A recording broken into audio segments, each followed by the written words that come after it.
বিসমিল্লাহির রহমানির রহিম। Abdul Majid fishing YouTube চ্যানেলের পক্ষ থেকে দর্শক আপনাদের সবাইকে সাদর আমন্ত্রণ। আশা করি সবাই ভালো আছেন। দেশ এবং দেশের বাইরে যে যেখান থেকেই আমাদের মাছ ধরা প্রতিবেদনগুলো দেখেন, সবাইকে এই অন্তরস্থল থেকে ধন্যবাদ জানিয়ে শুরু করছি আজকের প্রতিবেদন। দর্শক, আমি যাত্রা শুরু করলাম মাছ ধরার জন্য। দেখা যাচ্ছে জাল রেডি হয়ে গেছে, অনেক লোক আছে এখানে, সবাই ইলিশ মাছ ধরে। সবার মধ্যে থেকে আমাদের যাত্রা শুরু হলো দর্শক ইলিশ মাছ ধরা। জাল ফেলবেন এখন, বিসমিল্লাহ জাল ফেলানো শুরু হলো দর্শক। যন্ত্রচালিত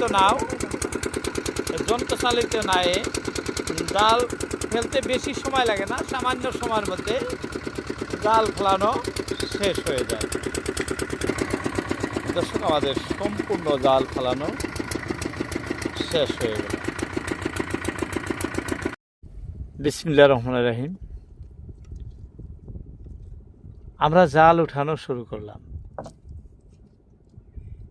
যে লোকেশনে আমরা জাল ফেলছি এটি আমাদের ভারতবর্ষের আসাম রাজ্যের ধুবরী জেলার অন্তর্গত চান্দুডিঙ্গা পাহাড় সংলগ্ন ব্রহ্মপুত্র নদ। দর্শক, এখানে প্রচুর ইলিশ মাছ ধরা পড়তেছে বর্তমানে। এই ভাটা জালে, অর্থাৎ আমরা যে জালটি ফেলছি এই ভাটা জাল দিয়ে অনেক ইলিশ মাছ সবাই মিলে সমবেতভাবে ধরতেছে। একজনের পর একজন ভাটা দেয়, সেই ভাটায় অনেক ইলিশ আসে। তো জানি না, ইলিশ মাছ ভাগ্যর ব্যাপার। আজকে যে নৌকাতে চড়ছি আমাদের চিরপরিচিত, একসাথে অনেক মাছ কিনা বেচা বা উঠা বসা করছি ভাইয়ের সাথে। সেই ভাইয়ের নৌকায় উঠেই আপনাদের মাছ ধরার দৃশ্য ধারণ করে দেখাইতেছি। দেখি কি কি মাছ আসে দর্শক। আমাদের যাত্রা হয়ে গেছে ইলিশ মাছ। এই যে এতক্ষণ কিন্তু আমাদের অনেক জাল উঠছে, মাছ আসছিল না। যে প্রথম সুন্দর একটি মাছ আসলো।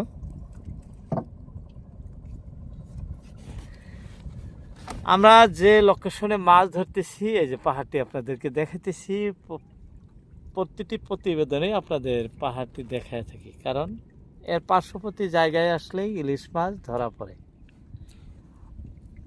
হয়তো ইলিশ মাছের এইখানে কোনো যোগসূত্র আছে কিনা বোঝা যায় না। যাই হোক, এইখানে আসার সাথে সাথেই জালে ইলিশ মাছ কম বেশি পরিমাণে দেখা যায় দর্শক। এই যে এটি একটা সুন্দর ইলিশ, মরে নাই, জীবিত ইলিশ, কিন্তু লড়সার কম করে দেখাতেছে, একদম সুন্দর কালারের। এরকম মজার মজার অনেক ইলিশ কোনো কোনো ভাটায় আসে, অপেক্ষায় আছি। এই ভাটায় অবশ্যই আমাদের আরও অনেক ইলিশ আসবো। কে কোথার থেকে আমাদের প্রতিবেদনটি দেখছেন দর্শক, যদি ভালো লাগে একটি লাইক দিবেন এবং কমেন্ট করতে ভুলবেন না। এর পরের ভিডিওতে আপনাদের কমেন্টের রিপ্লাই আমি অবশ্যই দিব ভিডিওর মাধ্যম দিয়ে। তাই নাম ঠিকানা খুব সুন্দর করে লিখবেন। এই সুন্দর সুন্দর ইলিশ মাছের দৃশ্য দেখার জন্য। বলতে বলতে আরও একটি এসে গেছে। এটা কিন্তু একদমই ছোট ইলিশ দর্শক। এই যে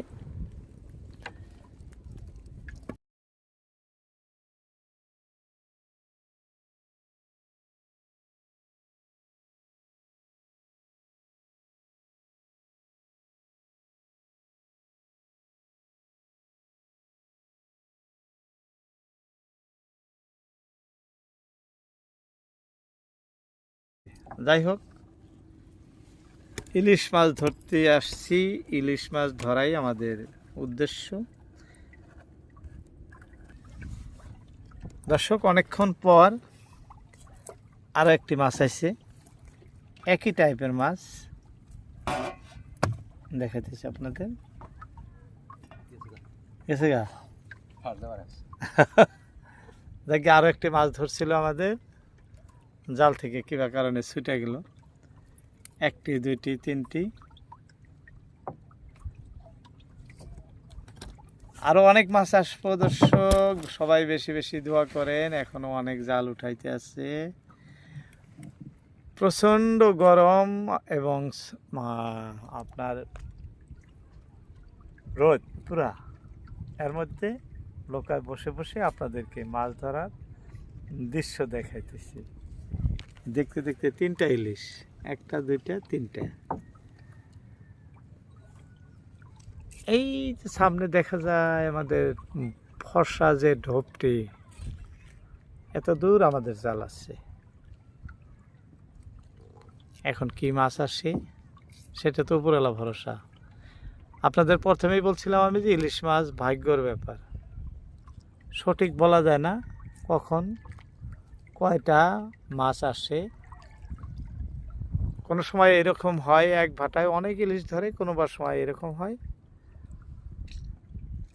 2-4টা নিয়েই সন্তুষ্ট থাকতে হয়। তবে জাল পানির নিচে থাকা পর্যন্ত বলা সাধ্য নাই কারো, আমরাও বলতে পারি না। দেখতে থাকেন দর্শক। বলতে বলতে কিন্তু আরও একটি মাছ খুব সুন্দর কালারের, এই যে দেখেন একদম সোনালী কালারের মাছ আরও একটি আসছে। তবে মাছ যে ধরনের আসার ছিল সেই ধরনের আসে নাই। 1টি, 2টি, 3টি, 4টা মাছ ধরলো মাত্র। আর এই যে এই ধরনের জঙ্গল ধরছে আমাদের জালে, এই যে দেখাইতেছি আপনাদের কি ধরনের জঙ্গল। এই যে এগুলা ঘাস, আমরা দুবলা ঘাস বলে থাকি, সেই দুবলা ঘাস কিন্তু এই জালে আছে।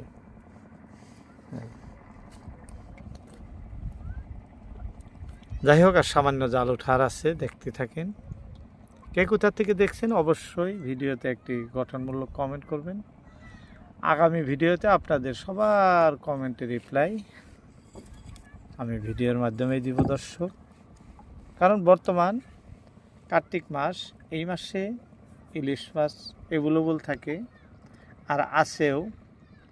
আমাদের জাল ফালানো হয়তো সঠিক নিয়মে হয়েছিল না, যার জন্য আমরা মাছ কম দেখতেছি। তবে সম্পূর্ণ জাল না ওঠা পর্যন্ত কিছু বলা যায় না।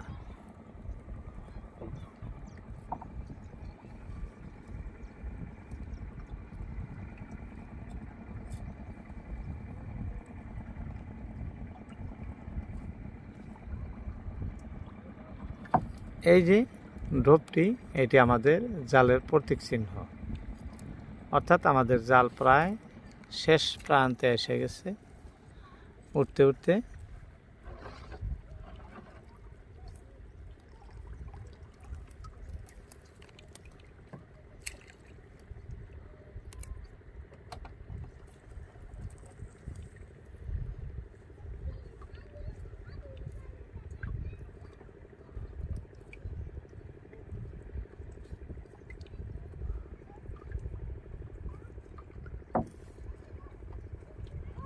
শেষ না?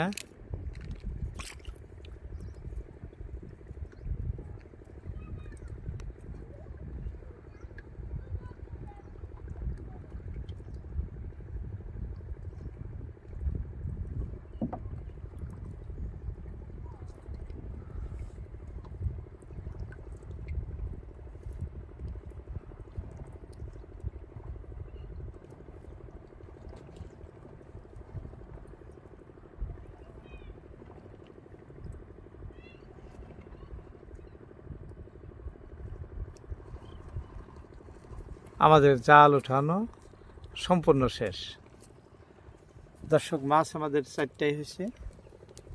যাই হোক, এতটুক নিয়ে সন্তুষ্ট। আজকের মতো ইতি টানছি আপনাদের মধ্যে থেকে।